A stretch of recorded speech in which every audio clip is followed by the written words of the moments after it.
All right, everybody. This is Doug Fowler here. I'm assuming you can hear me. We'll get started in about a couple minutes. Sitting in the office, cats are checking the sounds and everything. And once we flip the switch and the goose and lady give us a thumbs up, we'll start right up.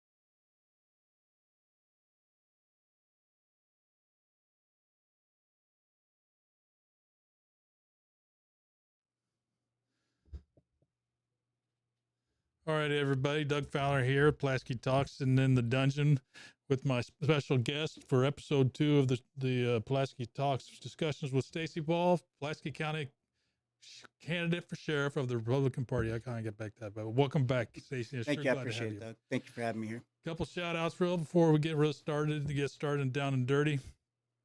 Shout out to, hold on now. I just had a brain. Hicks Service, our new sponsor, right there on the graphic. You see it right down there.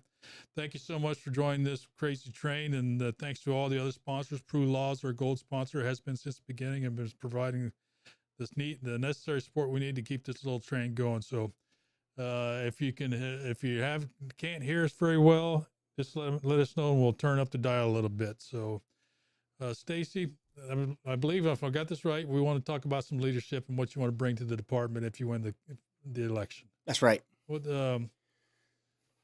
I've been thinking about this for all week, and the leadership is nebulous. It's hard to get it's not something you can touch. You either have it or you don't. That's right. It's something that flows, and there's a difference between a manager and a leadership. How's your approach when it goes to trying to wrap your hands around that and bring that, whatever you're going to bring, to the sheriff's department? Well, I firmly believe you got to have that background to have that leadership, and the way you're trained, the way you're brought up, the way you're mentored, that has a bearing on what your leadership is going to be. Sure. when you grow up into those leadership positions. So since I've been and I'm used to going back to the military, since I've been in the military, I've had some of the best doggone NCOs and officers that train me, that train me, that I feel train me right, because I mean I've excelled in the military, and I've loved I made it all the way up to the first sergeant. I made the sergeant major list to be promoted, but I decided to retire. I was going through a divorce at the time and getting custody of my kids. I retired.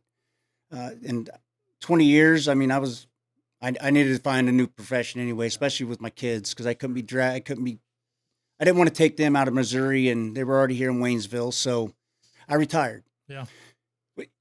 But as you're getting that leadership instilled into you, it's how you take it and run with it, and what you put in your tool bag to use for later.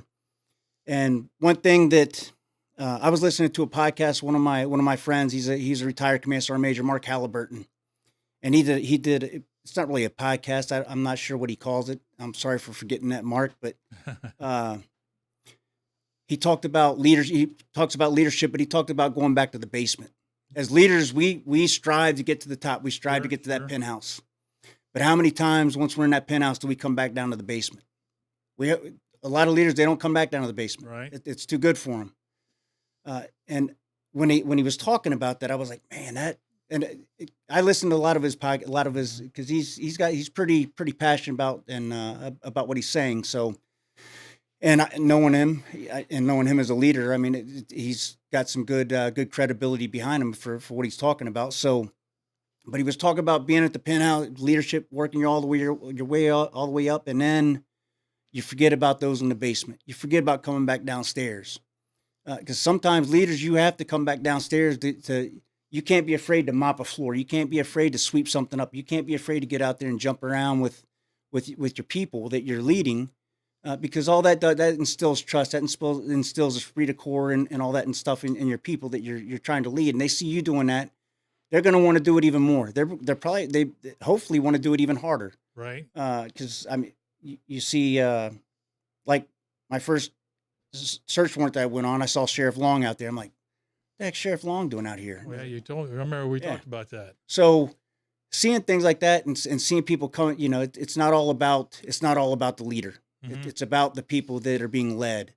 The people that are being led will make you successful as a leader. If you're a good leader, the people under you will make you successful because they're following you. They're doing what they need to do to do a good job. So, but when I was listening to Mark talk about coming back down the basement, I was like, man, that is at 100%. I think that's in the way I wish I would have come up with that. I was kind of kicking myself in the butt. I was like, man, that is, and I like to think of myself it as like he was talking to me like that's the way you lead, and that Right. and I feel that is the way I led my whole career. Be it I anybody that needed help, I was always helping.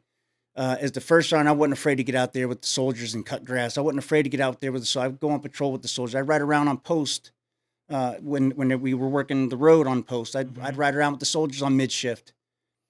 So leaders got to get back down to the level of they just can't stay on top. They just can't stay up here. They got to balance it out and come back down and see what's going on down there. See what's happening in that basement to make sure that things are going right. Right. So that really helped help me think about what I was as a leader, what I am as a leader, and what I will be as a leader. So Was you a drill sergeant? I couldn't remember from your bio. I was a drill sergeant. Yeah, what humbled me, one of those going down to the basements the first day of drill sergeant school when they come out the door, kicking the doors.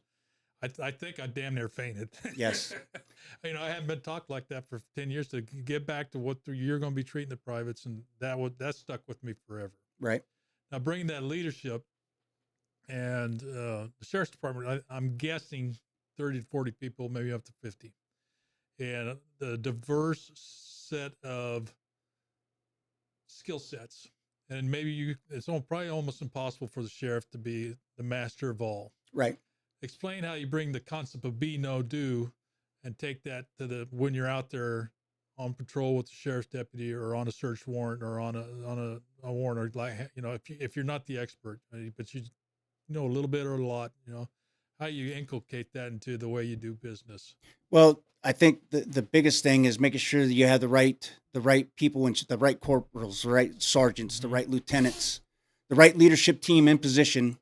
So that way, those corporals should be training those deputies to be corporals. Sure. Those sergeants should be training those corporals to be sergeants. Those lieutenants should be training that sergeant to be lieutenants. That way, and we've even in the military today, we've gotten away from that because nobody wants to give all their knowledge to somebody because, hey, well, if I give you everything I know, then you might pass me up. Knowledge is power. Yeah. So, but that's the way that I was always raised. When I was young, a young E4, E3, I was being trained by my team leader to be him. And when he left, I became a team leader. Well, you were lucky. So when I became a team leader, then it took several years because I moved around a couple of times and I was still a team leader at Fort Myer, but I became a squad leader, and all that training that I got before that trained me to be that squad leader. So if we're not doing that, then we're setting ourselves up because my overarching effect that I want to have in this county is when the county's talking to the deputies to work for me, they're going to know they're talking to somebody that's being trained to be a leader. They are a leader. Right. And I want to reward them that with a simple thing. Simple. You got I've already got it mapped out where I got several leadership classes I want them to accomplish. And it's free of charge. Sure. They're online. So they complete them. I put them through a leadership class, and then I either send them to the leadership class or I bring that leadership class to the county. Right. And once they've accomplished that, I want to give them a stripe. Yeah. I want to give that deputy, make him a senior deputy. So I hope all of them want to achieve that. But the way that we are, I mean, some deputies, they just want to work, do their job and go home and make their check, which is fine. They're doing their job. No harm, no foul. In every profession, we've got them. Yeah. So, but once they do that online training, I give them that stripe, and then I get them to that leadership course. I'll put a diamond in that stripe, Now they're a senior deputy. If I can get, and that's things with the budget, Sure, but sure. with that, I would like to give them a bump in pay, but having that recognition as a senior deputy, doing what they needed to do. And when people see that stripe on that, they're going to know that, hey, that's what I want them to know. That corporal, same thing. He goes through some leadership training, send him a leadership class, Right. mid-level leadership training, which they put on at the highway patrol, put a diamond in that corporal stripe. Now he's ready to become a sergeant. That sergeant, the same thing. Give them to advanced training. They get do their online training. Mm-hmm. Put a diamond in that sergeant stripe. I think that will. There's nothing wrong with good, healthy competition. Sure. Oh, absolutely not. And to set yourself, you have, and we'll just say we got 13 deputies.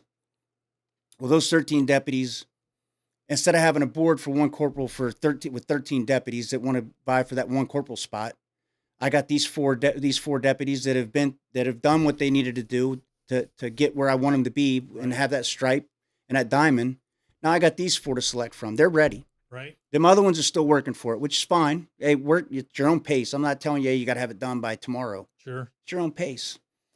So I got these four to choose from now. When it goes corporal, I got the corporals, and I got one sergeant position open, and the two corporals. Now, if they're both doing everything that I'm asking them to do to get that diamond, then they both. But if I only got one, then I got one a board. If he fails the board, then he fails the board. And that's the thing with the board. If you have a promotion board, right, and you have these people on the promotion board, and what I'd like to do is keep what I don't know. They don't do it now, but I like the way that we did it, where we had people from our department, but then we had, we called it an ethics board. We brought people in from the community that were on our ethics board. They're in with the community, but they're just different voices. Right. They helped us with our board. So they had their input. That way it's not under a microscope. It's not just the shit, but we got some input from these people that see things differently than law enforcement do. So you could sit on the board and you say, well, I don't see it like that. I think you can ask them any question you want. Mm-hmm.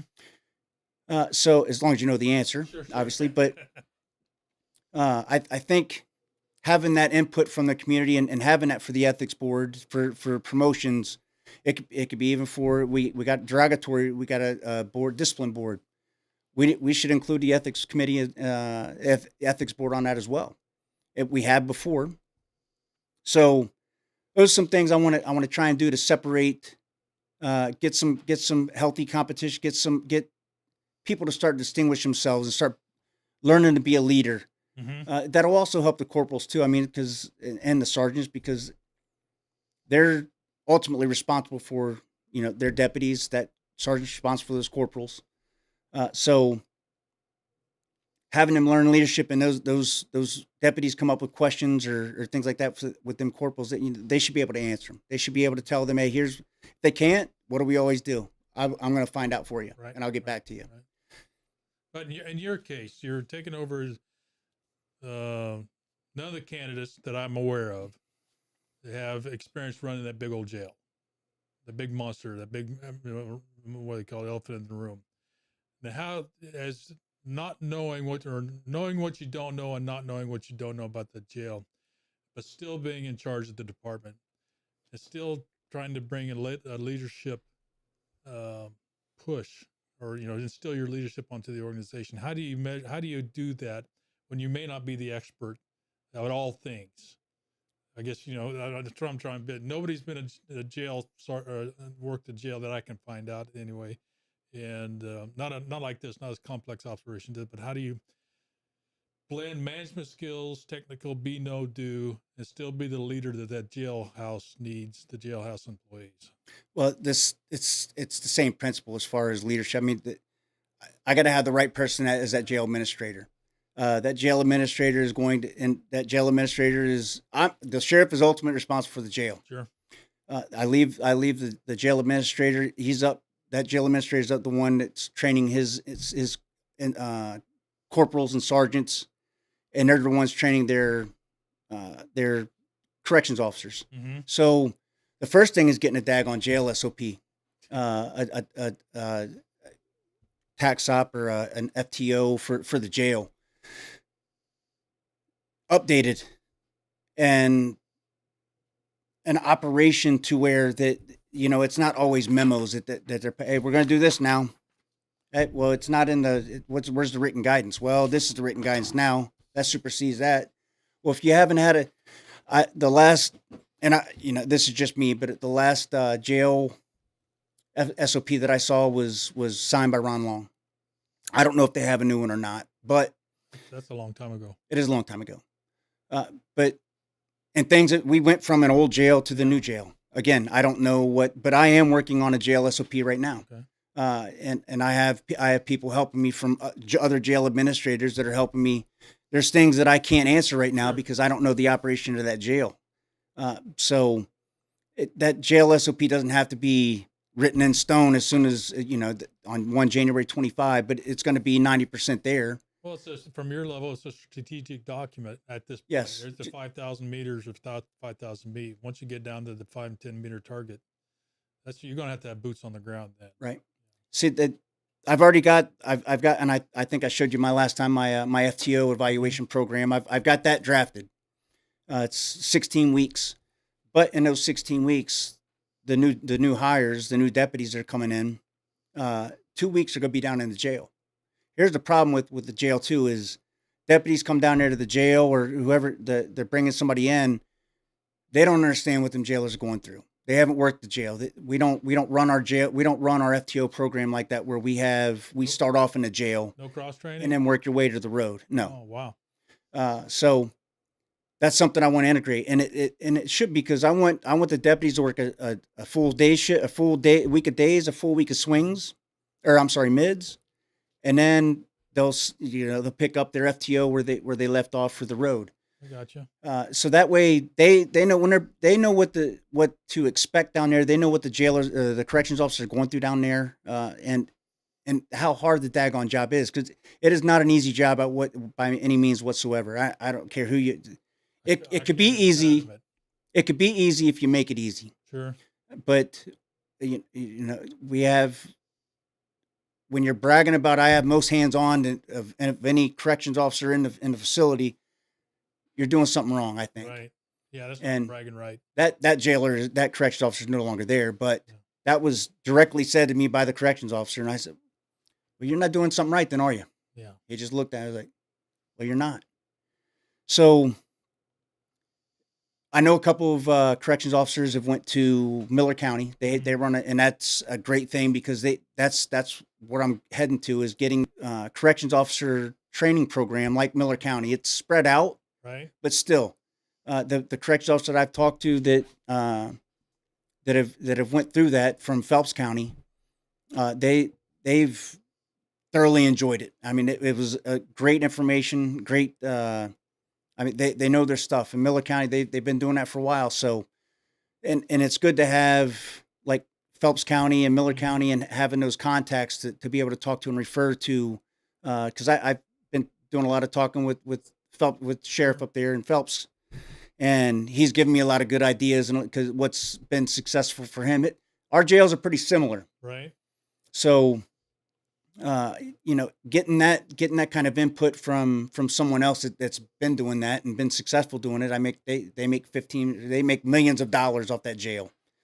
So he's giving me some things to incorporate down here for this jail. There's no reason to reinvent the wheel. That's what no. Two-star used to say, steal good ideas liberally. Yes. That makes perfect sense to me. Let's get to the questions. Okay.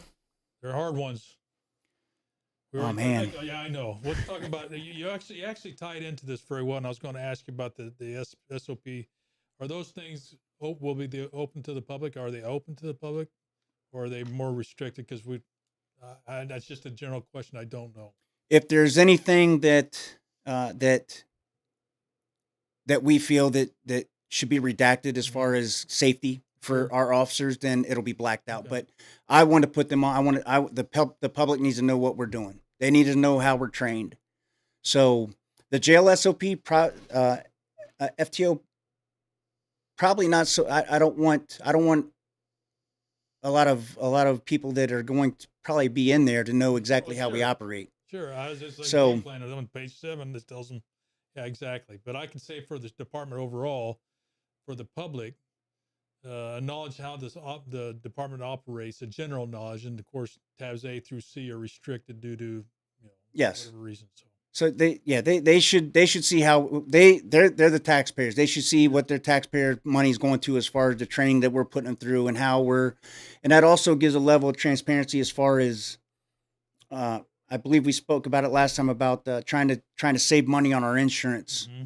And there's certain criteria you got to meet as far as training, like pursuit training and racial profiling training and handcuffing and just different skills. I can't recall off the top of my head, but there's certain training. If we meet this training, we can be accredited. Right.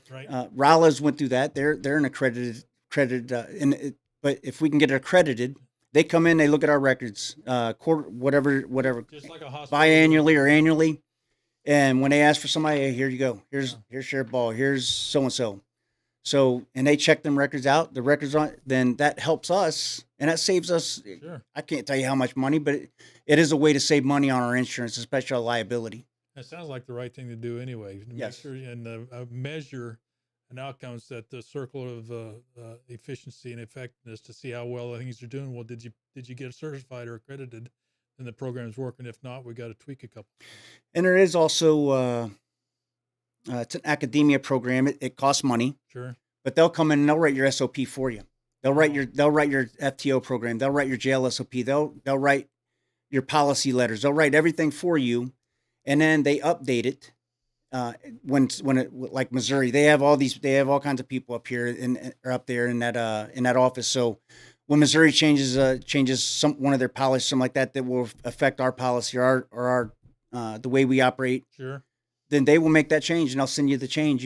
You put it in your book. You put it in your you've changed the page. I've looked into that. I obviously haven't because you can do a trial, but I'm not in that position to do that yet. But that's something I would like to look into as well because they're monitoring that as well. So that takes somebody else out of the. It's not just me or two or three people monitoring this. There's somebody up there that's dedicated to checking our stuff out and making sure that we have the most updated policies. Make sure we have the most updated training and things like that. So.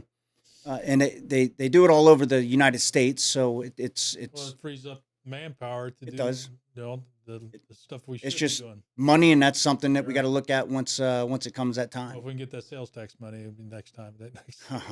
Yeah. I'll leave it alone. I know. Yeah, too far. I know. Too soon. We're talking a little bit of transparency and accountability. One of my peeves is I don't know who works down there.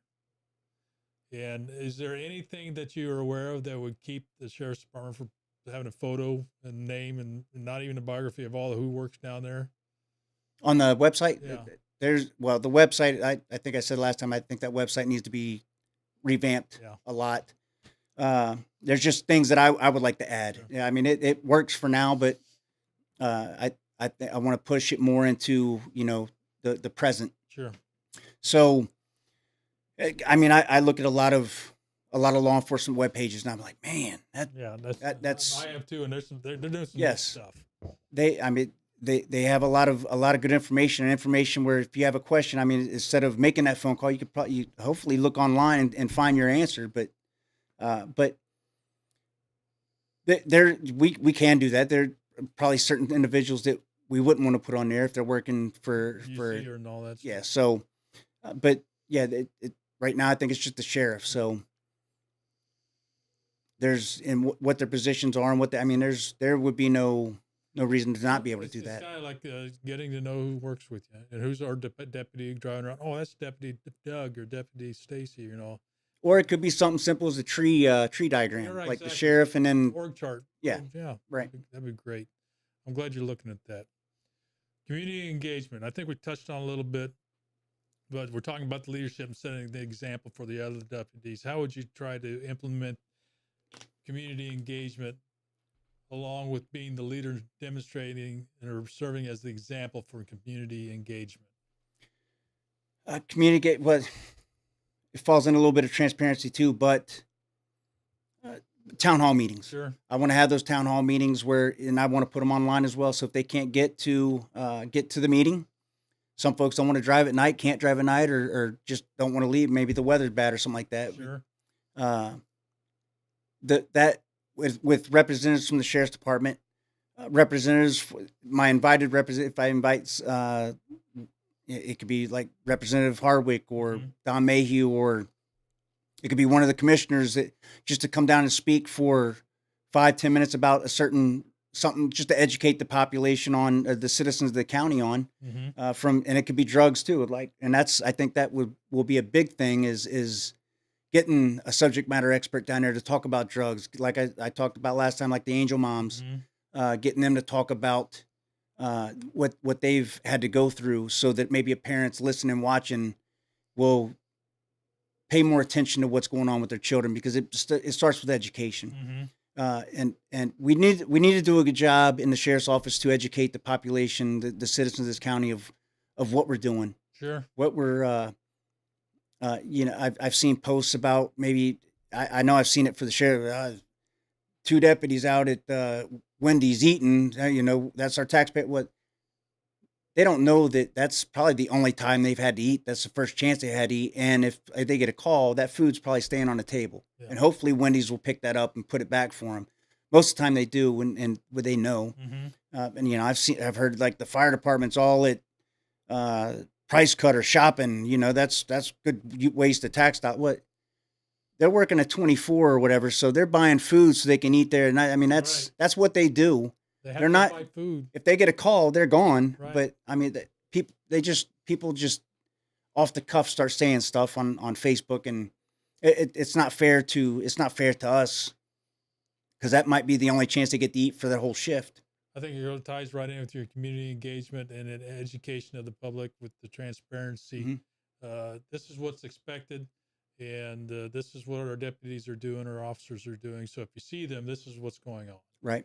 And of course, we have the armchair quarterbacks at home on Facebook all the time. So that's tough for the deputies and fire department. Well, hopefully, by educating them and earning their trust and respect, that will alleviate some of that. But like I said, said it before. We're not gonna please everybody. Oh, absolutely. But there are people that maybe didn't know before, but now they know and understand what's going on with us. I keep thinking all those TV shows, when there's a big arrest, you have the sheriff stands up front.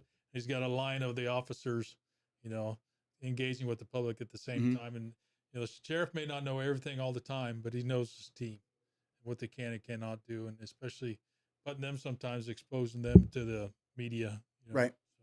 So that'd be awesome. Crisis management. We're in tornado season. Oh yeah. FEMA engagement with the Emergency Management Office. I was talking with the mayor, Sean of Waynesville. Wilson. Yeah, sorry, Sean. My bad. But what I was thinking, as far as the OEM and maybe the sheriff's department too, is you have a tactical screen or broadcast on social media of what's going on, where the storms are at. Because if they post something on Facebook, you got to go look for it, instead of broadcasting it. But as far as crisis management, how do you envision engaging or with the Fort Leonard Wood and the OEM and the other departments around to improve our response, or to at least assess it, see where we are? Well, we're talking about a crisis situation, tornado, flood, whatever, and we've had them. Yeah. That is all hands on deck. Yeah. I mean, that's the sheriff of the county, but you can't be afraid to talk to the chief of Waynesville or St. Robert, or to collaborate. It's a total 100% effort from all parties. OEM, that is probably the biggest thing. The biggest. I mean, that's why they're here. They're here, and they're the experts. So I don't know what training we've done with them, or if we do any training with them. But that's something that I have talked to Shauna. And I haven't been able to reconnect with her to talk more about it. But that's something that, especially with the schools, right? That's every officer pretty much in Pulaski County, and I would hope that every officer in the whole country, if something, but we've seen it doesn't always happen like that. At something like a school shooting, then those officers, they respond, they go direct to threat.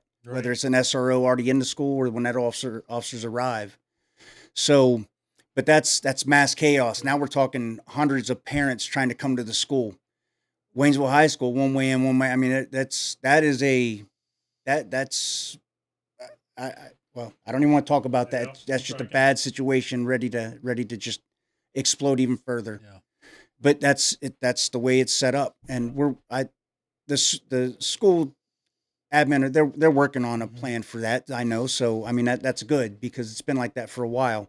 But regardless, OEM, they're the experts, and they're the ones that we need to be training with. Yeah. All departments should come together. Well, I mean, we don't have that collaborative training. So I think we got a beautiful training room down at the sheriff's office that can fit probably 30, 40 people. Right. A couple people from Waynesville, a couple people from St. Robert, Dixon, Richland, because it's going to affect the whole county. It may be in Waynesville, but it's going to affect the whole county. So the more people that we can get involved in that, and then maybe next month we have different people from the different agencies come in to get that same training until we we can all come on the same sheet of music. But at some point in time, there should be a MAPEX of some type of incident. And what I've been better spell that one out. An exercise. Yeah, MAPEX is like an exercise with at least on a map to show where, hey, the fire department's going to set up here, the police department's going to set up there. If that's blocked, then we're going to go here. Right. Alternate routes. This is the hot zone. Gotcha. So I've been trying to do that with the schools for a while, but it doesn't pan out. Yeah. But I think I wanted to, like the high school, they have the drama team, their drama club, where they can moulage, or roulage, whatever it is, where they can put like fake blood on you and scars and stuff to show you're injured. So when the responders are coming in, they can, as your first one in, you're going to be bypassing some probably dead children, sure. Dead kids, and it may even be your own if you have kids. But you're going to try and stop somebody from killing anybody else. So that's bypass criteria. You got to go to direct a threat until that threat's neutralized. So that just gives an added. It's a lot to go into it. So that's why I say map exercise. So that way, at least, and it could be one school, and then we can look at the other maps of the other schools, and then we can make it fit that school. At least we know where we're going to stage, respond, our casualty collection point is going to be set up. If we have to have people medevac, they can land on. They can't land on the field because of all the black stuff, but they can land on soccer. Just things like that. I know I gotta believe people are thinking about it, but I don't hear people talking about it. I don't.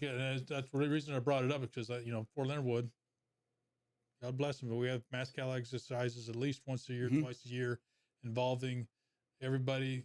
But I don't know if they involve off post, and just because of my lack of knowledge. I can't answer that either. I don't know. I would hope that at least OEM was involved, but but I mean OEM they got access to all kinds of resources right. that the sheriff's department or the cities don't have, and I mean that's just a wasted asset with those people down there that are working hard to set these things up so they can make a phone call. Hey, I need a boat, or I need whatever it is. And an inventory. I need tents. I need food. I need logistics. I need something. Because granted, the community's going to come together, but those people were hired to do a job, and I'd like to put them to work as far as if everybody's prepared. Sure. And I want them leading that training and that focus on what we're going to do if this happens. So that way, I don't have to be the one talking. Sure.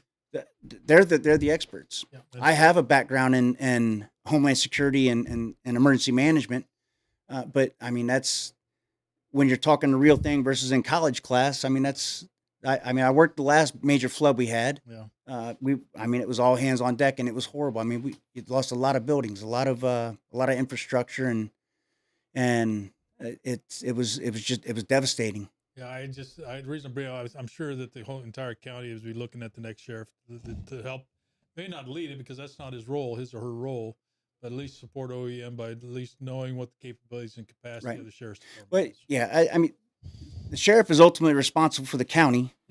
So if that happens, I mean that they're going to be looking at the person. But I need to make sure that again, it's not all about me. It's I got different people. Sure. I got delegation to, but it's up to me to coordinate with like OEM and these departments to make sure, because like a school should, if I show it like St. Robert, it's maybe the elementary school there, and St. Robert, the chief's already there. I mean, and I come in and I shouldn't be coming. Hey, well, it's my county, it's my school, so Right. no, the chief's there set up.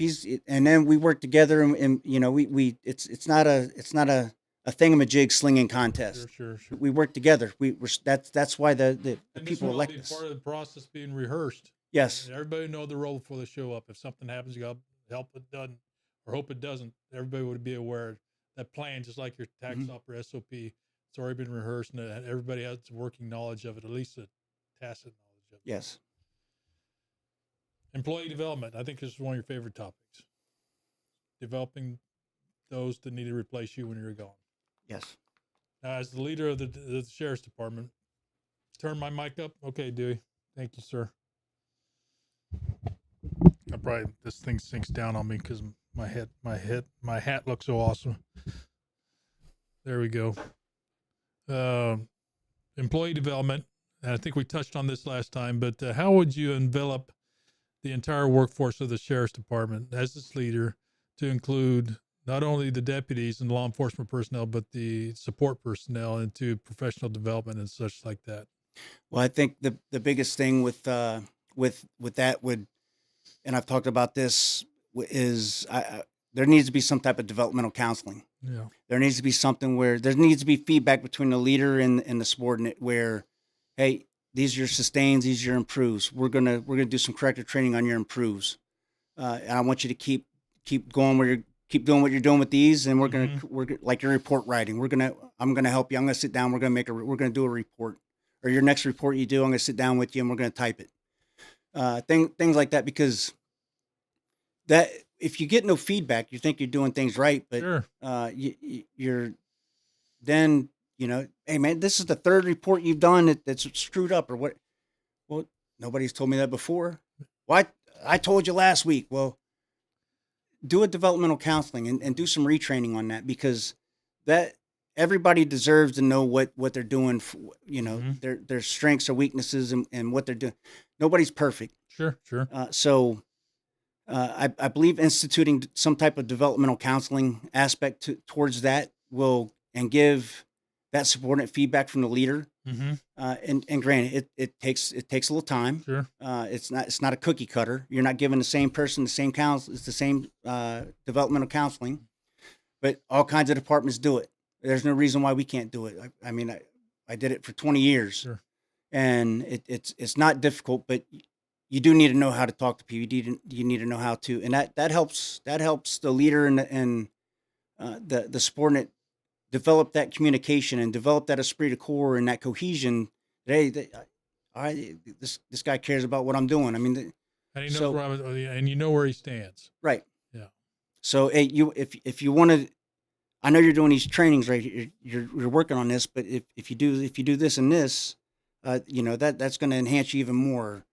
It all comes down to the communication between the leader and the subordinate at all levels.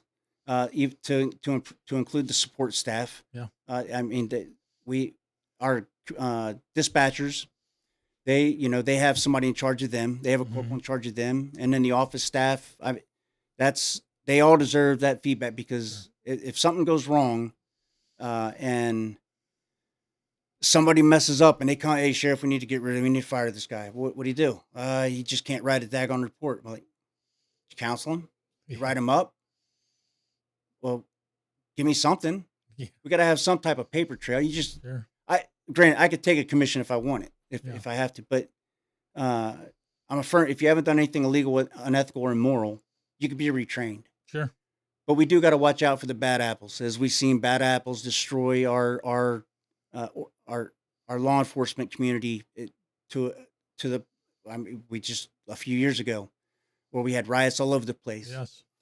So that's another thing to look out for as far as that counseling and stuff too, is if they're just not getting it, now we have a record. All right. And that, hey, bud, you tried, you did a good job, but I'm going to have to let you go. And here's why. Yeah. Not just, hey, I'm taking your commission, you're done. Right. So I think they deserve that. It's something that we don't do. And I think it would be something that would benefit everybody in the sheriff's office to start doing that.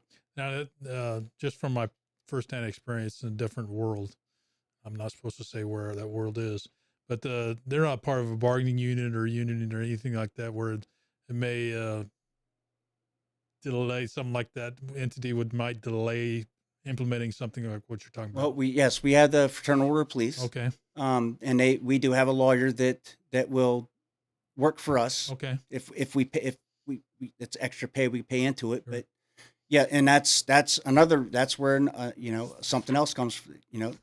Hey, sir, I know you're representing them, but here's the counseling packet. Exactly. Here's what we've done. Here's the retraining we've done, and this is why I let them go. Yeah. So if it came to that, and we have had that happen. I remember reading or hearing about it, but not firsthand knowledge. But I know it goes on. That always concerns me when you try to implement what you think is a great plan, mm-hmm. but you're gonna have those road obstacles pop up. And every officer, every law enforcement officer should be in the Fraternal Order of Police. I mean that they're not a union per se. They're a protective organization that helps police officers as far as with going to the Capitol and lobbying for us and lobbying for our rights and lobbying for improvements and things like that for law enforcement officers. And if you get in trouble, and you're paid an illegalship fee, then right. You have that representation free of charge. And you can't. And it's the lawyer we have is a great lawyer. He's amazing, and he works diligently and having that. If you're wrong, you're wrong, and he'll represent you the best he can. But if you're wrong, you're wrong, and you'll pay the consequences for that. But you have that representation. Now, do we have an order here? I know you're endorsed by the one in Rolla. That they cover Pulaski County, Phelps County, Crawford County, Dent County, and Marys County.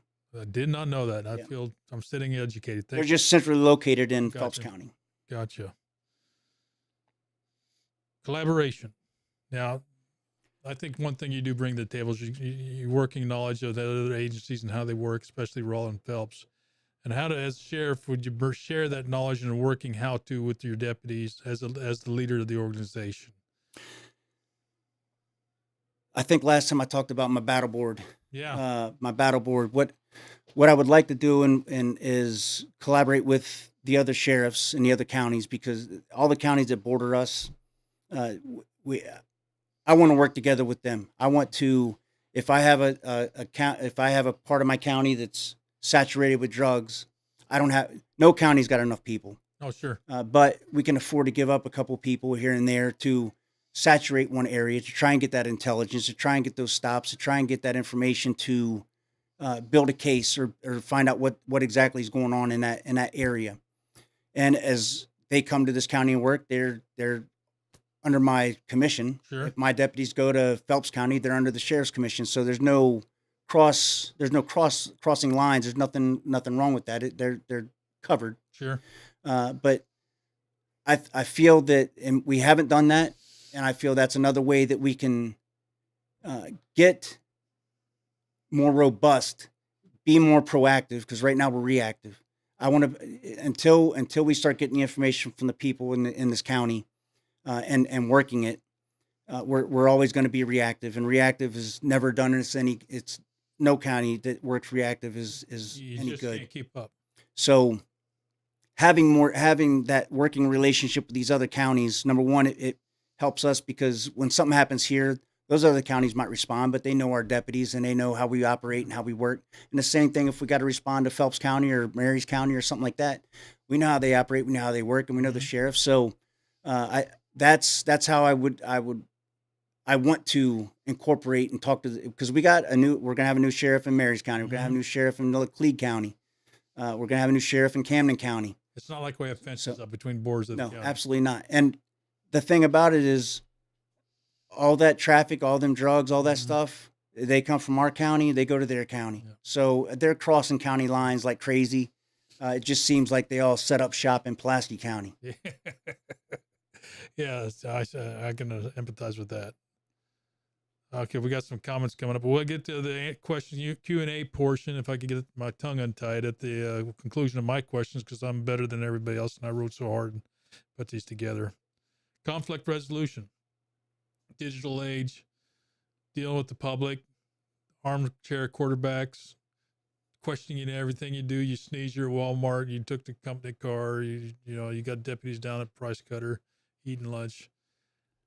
How do you wrap your arms around you're literally the conflict management of the whole county, because you're open? It's kind of like I was working for somebody doing some work. So once you're out there, you're a target, right? Or whether you want to be or not. How do you get a hold of that? Man, you're damned if you do, damned if you don't. It's first off, you got to it's got to be looked into. I mean, if somebody's out there doing something they're not supposed to do, we need to look into that. But again, you kind of learn to not be decentralized or desensitized with with that kind of stuff, because I mean you're used to it, but and you can't take it with a grain of salt. But you do have to look into certain things that are that the public's gonna see. Sure. And you got to give them some type of feedback. I mean, you just not a no answer is not the best answer. Yeah. So whatever answer that is, hey, but I would like to call them personally. Sure. I would like them to be able to have the trust and confidence to call the sheriff's department and make that kind of complaint instead of putting it on Facebook. That's the day and age we live in.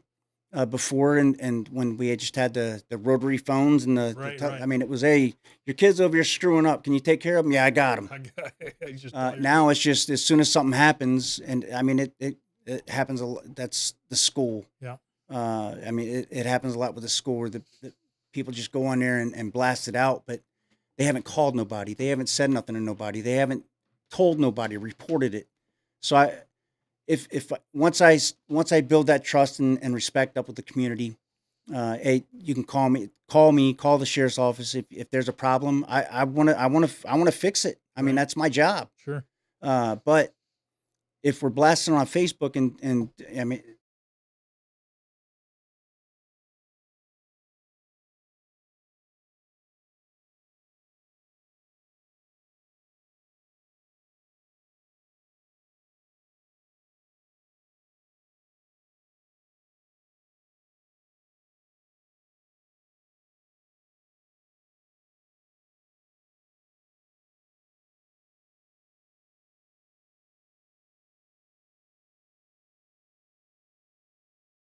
Diversity, equity, and inclusion with the sheriff's office, and address any biases that might arise. Well, I mean that's a big one these days. We unfortunately don't have a very diverse department, and I mean that's who wants to be a police officer these days. Sure. $20 an hour. Law enforcement. Yeah, it's we do have a diverse reserve corps. Okay. I have personally never witnessed any type of anything as far as racism or in all my time there, I've never witnessed anything like that that would be you need to correct yourself. Right. But does it happen? Yes. Sure. And that's where it comes back into making sure that our deputies, the online training that they get for racial profiling and stuff like that. I mean, it's online. It's given by the sheriff. It is very in depth, very detailed. It's very long. Right. But how many people are online training that are reading every slide and looking at the whole thing and stuff like that. Me myself, I don't like online training. I would rather go to a class where I get that training from a speaker. Dialogue. Yes. So We all have it. That's the Sure. check the block for us, is that racial profiling training. But the biggest thing that we have is body cameras, Sure. and that body camera will be your best friend. Yeah. It will be your enemy too, because when that body cam comes back, it gets downloaded. So if I get a report we get a report that, hey, this guy was, this deputy was talked to me the wrong way, or did something wrong, then that deputy knows it will be, and I'm sure the sheriff does it now. I mean, I'm sure somebody looks into it. I would hope, but I will definitely look into it, and I will definitely get back to that person. But that body camera, if his body camera's not on, you have no witness. I'm assuming it'd be part of your tax op SOP and the policy letter. Yes. I'm not saying that currently doesn't exist, but I would assume somewhere in the hierarchy, like we have in the Army, everybody's got a policy letter for certain things, and XYZ, and this is one of them. Yes. So it's enforceable, in case something does happen. And I mean, that's unfortunately, that's where we get that's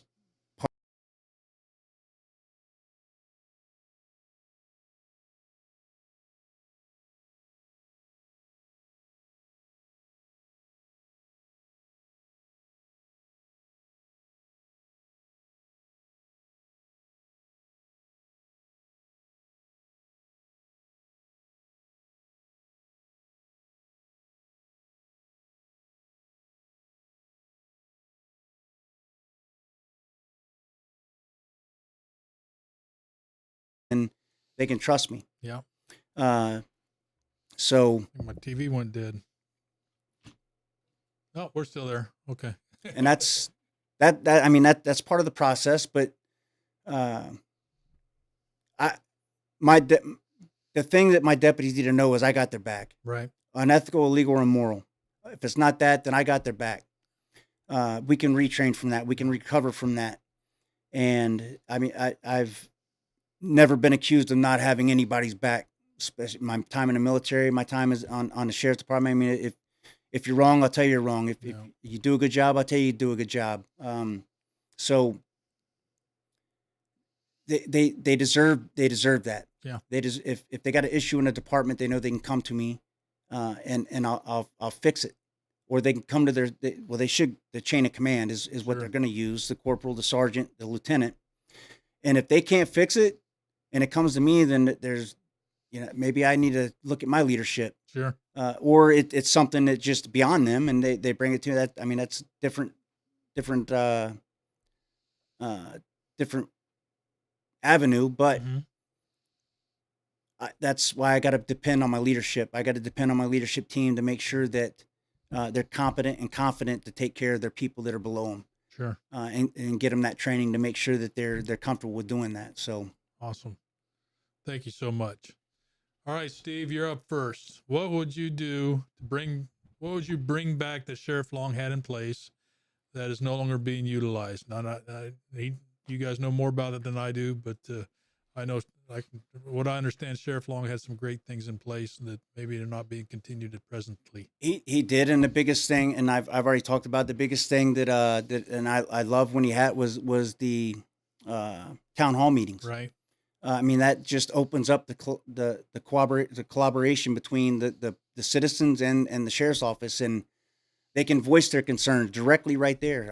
Me and my leadership team that I have with me, if they got a problem or issue, it's right, and write that down and or answer that question right there on the spot. But hey, get her name and number, get his name and number, and I will give you a call.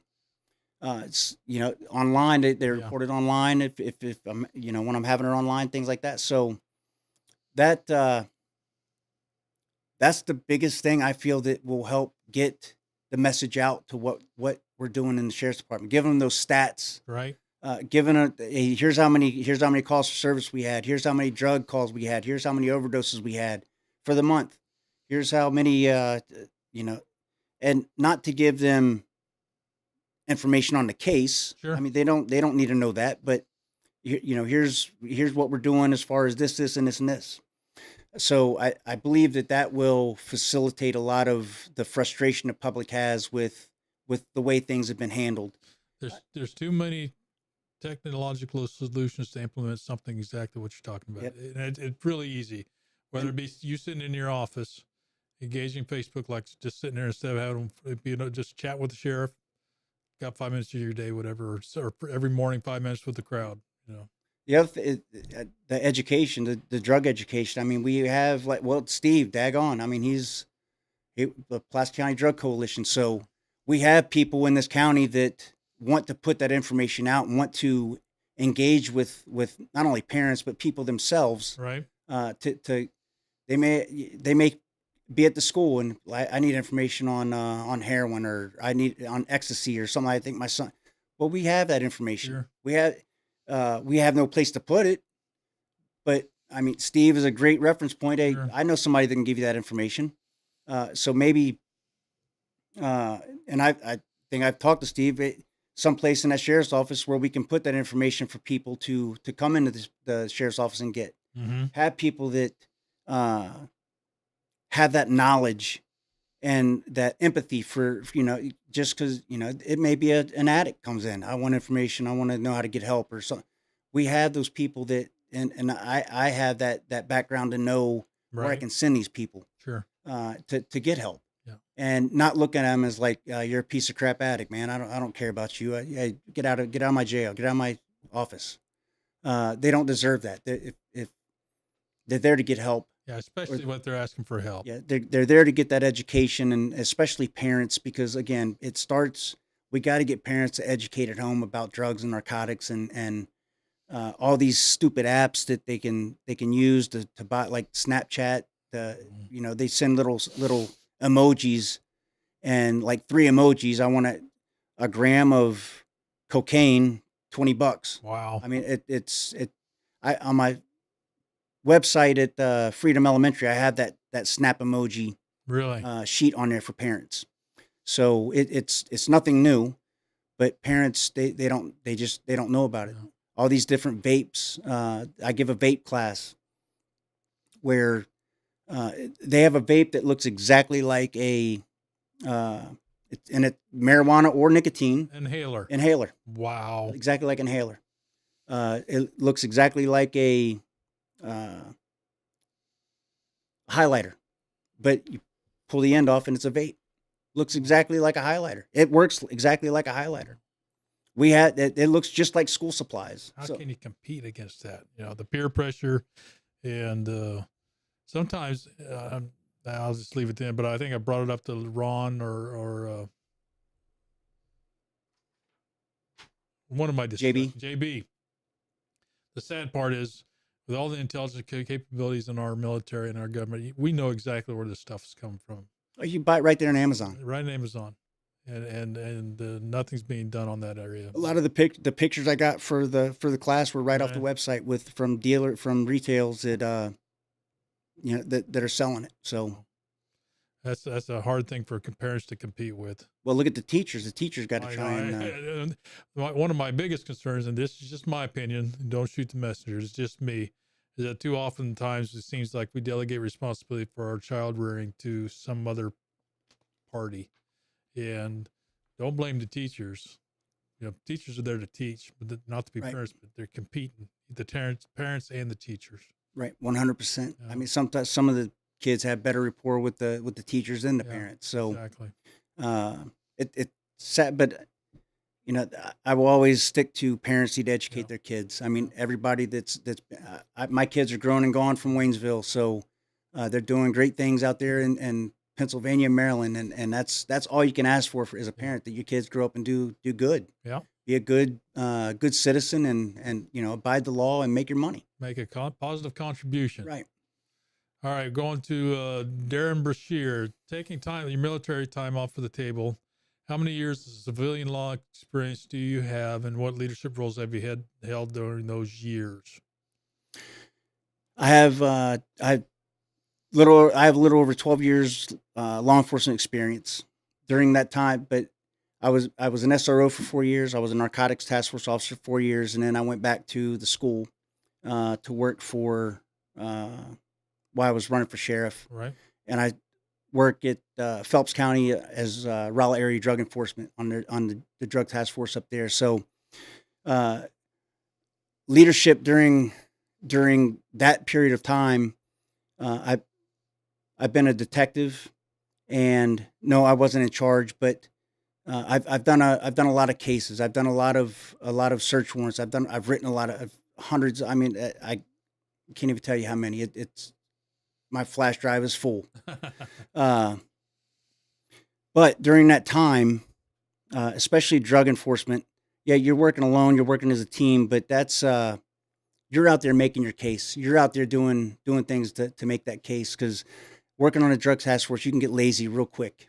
You can be getting paid for doing absolutely nothing and make it look like you're doing something. Trust me. So I haven't held any leadership positions in law enforcement, but I've been a leader. Right. I've led myself, and that's something as well.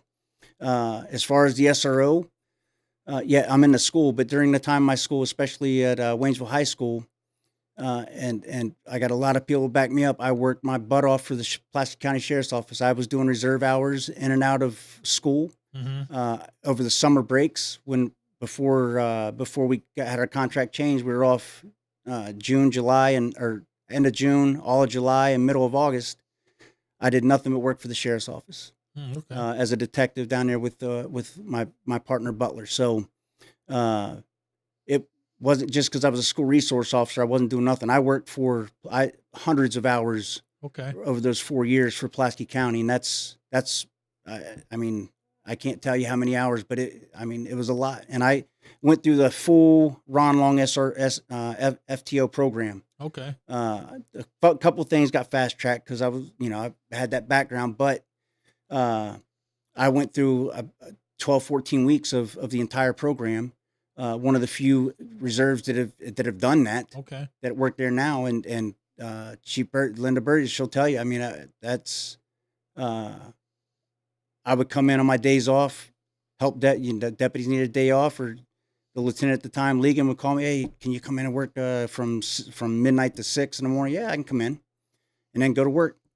So, I know I didn't answer your question, Mr. Bashir, but well, I did. I have no leadership in the sheriff's office itself, but I think my leadership background from the military carries over very well with the job that I'm about to do, because I've done everything that I've done at the sheriff's department is nothing that I won't see at the as a sheriff. Right.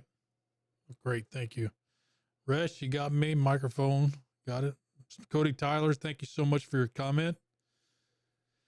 Mr. Bashir, one more time. Lincoln Days, you mentioned you're currently a member of the Drug Task Force. Which one? And as you stated, school resource officer, can you please tell me how long, tell me where you held that position or hold? Sorry, my tongue is tied. I'm currently with the Raleigh Area Drug Enforcement Task Force up in Phelps County. I'm reserved for Phelps County Sheriff's Office, assigned to the Raleigh Area Drug Enforcement. Where on my days off, or same thing as a reserve down here, my days off, I go up there and work with my partner up there. Resource officer, I've been at the high school, I've been at the middle school, and I'm at the Freedom Elementary School. So I've worked all three different. Middle school, I had alternative program and the 6th grade center. So I've worked with every age of the child. Right. It just so happens that Freedom Elementary happens to be my favorite, because those kids are awesome. Now, I think I asked you this, or I may have asked Mr. Gibbs when he was here. But it's just because I did this. I'm not retaining this. Now, Crocker has a school resource officer, but does it belong to the police department in Crocker or to the sheriff? That's what I don't understand. He is a member. He has a commission through Crocker. Okay. And I also am a reserve for Crocker. I'm a reserve detective for Crocker. Yeah. And I don't know if he has a dual commission or not. I don't know, but he is a Crocker officer. Probably same question for Dixon. I don't know if it's who the SROs belong to. Is it the local municipality, police department, or is it the sheriff's department, or is it kind of a blend? For Dixon, I don't know. I can't answer that. I don't know what they have. I know they have somebody in their school. Yeah. I don't know if it's an SRO per se, but they do have somebody in their school for the kids, and he would report to Dixon Police Okay, Department. that's what. That's As what I far kinda as figured. far as I know, Yeah. if I'm speaking out of turn, Dixon, I apologize. And I just it didn't retain, and sometimes I tried to read the law on that, who does what, and I just got a headache and Yeah, get and then Lakeway has a school resource officer, and he what's his name? He's under the sheriff's office. Okay, yeah, because they probably Because don't have they don't have a police department. Yeah, well, Correct. that would make sense then. Okay, great. right. So what I'm going to do, this is the last of the questions on the Facebook post. And with that, I'm going to open up the phone line. The number's 573-408-0339. If you got a question for Mr. Ball or for me, or you want to talk to the cats, it's up to you. They're being segregated right now. The cats. Yeah, my producer, Oh. the one that ran away came back. Oh yeah. Oh, he did come 30 back. days. 30 days. Lost about 2 pounds. Uh-huh. But 30 days he showed up, and when we come back from the Iowa for a funeral. But if we don't have any questions, I'm going to flip the switch, and we're going to say thank you to Mr. Ball for coming in once again. Thank you to our sponsors. Shout out to. No questions. I wanted something. Oh wait, here we go. George Bales. Oh, I keep freezing up second time, first time. Yeah, it probably is Cable America. I got them coming out next week, so hopefully it'll fix itself. SSO. Okay. SSO, what's that? He's in law, school security officer, Okay. and he is in law enforcement. So he reports to Dixon. I would imagine. So assuming he probably has a commission then too. Yes. Oh, wait a minute. He is not in law Oh, okay. enforcement. George, you should have been in here. Steve.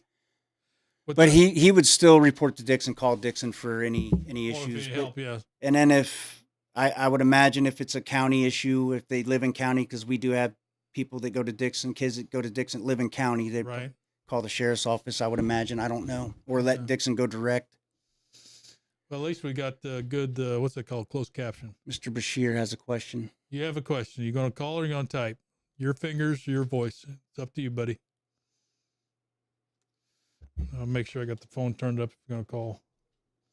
I use an Apple phone, but this is a throwaway track phone, and sometimes it gets. Let's turn that off and almost sound like an idiot. That's too late. All right, I got the phone ready for you, Mr. Bashir, if you want to talk. 573-408-0339 is the number. Breaker. Type. Okay, go ahead and type. We'll wait for you. Man, I've been hoping to use that phone for the longest. Nobody calls me.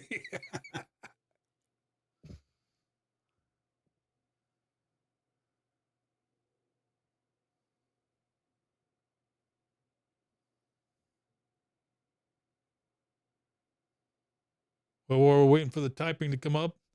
Here we go. It hasn't caught up. Nope, you already answered that one.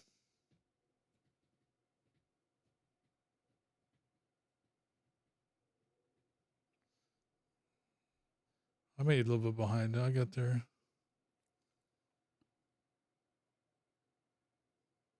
Oh, gotcha. Thank you, Steve. I understand it was nasty out there. It was colder than what I expected.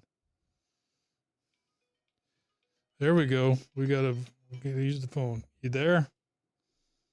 How are you doing? Good. How you doing? Who we got on the line? This is Darren Bashir. Darren Bashir, welcome aboard. You're the first time caller, and you actually won a T-shirt, buddy. Look at that. What size are you?